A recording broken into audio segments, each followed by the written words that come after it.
र पहिलो कुरा त यो ट्याक्सीवालाहरूको कुरा राख्न चाहन्छु। जसले ट्याक्सी चलाइरहेको छ उनीहरू भनेको श्रमिक नै हो। उनीहरूले चाहिँ आफ्नो परिवार पाल्न चाहिँ ट्याक्सी व्यवसाय गरेको हो। र म पनि दिनदिनै ट्याक्सीमा हिँड्छु। ट्याक्सीमा हिँड्दाखेरि मैले के थाहा पाएँ भनेदेखि अचानक अहिलेसम्म थाहा नभएको कुरा, एकदमै तपाईँहरूले पनि थाहा छैन होला, मैले के कुरा थाहा पाएँ भने एउटा ट्याक्सी चालक एउटा ट्याक्सी किन्नको लागि सरकारले 250 देखि 300% त्यो कर त लगाएकै छ।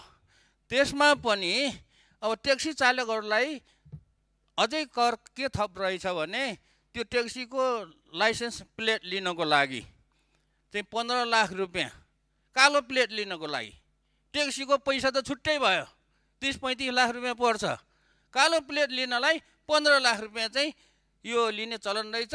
यो कुरा म ट्याक्सीको ड्राइभरसँग कुरा गर्दा गर्दै यो कुरा थाहा पाएपछि मैले यातायात विभागको डिजीसँग कुरा गरेँ। यो के हो कुरा मैले त बुझिनँ भनेर भन्दाखेरि उहाँले चाहिँ यसमा चाहिँ चलखेलको कुराहरू ल्याउनु भएको छ हैन, यसमा सिन्डिकेटको कुराहरू आएको छ। यहाँ चाहिँ प्रदेश सरकारको पनि हात भएको देखिन्छ र अब यातायात विभागको पनि होला।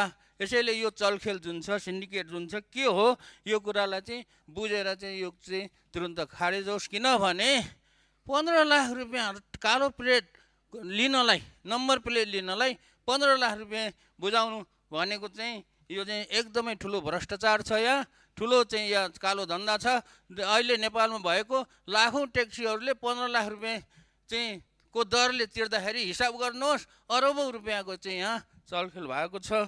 यो चाहिँ गर्नुहोस्। र अब 15 लाख रुपियाँ उठाउनको लागि दिनको 2000 रुपियाँको दरले पनि हिसाब गर्ने हो भनेदेखि त्यो ट्याक्सीले त्यो 15 लाख रुपियाँ उठाउन 25 महिना लाग्छ।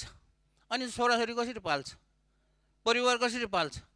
यो चाहिँ एकदम गम्भीर विषय हो र यो कुरा चाहिँ एकदमै सबैको ध्यान आकर्षित जाओस् र तुरुन्तै यसमा कारबाही होस्।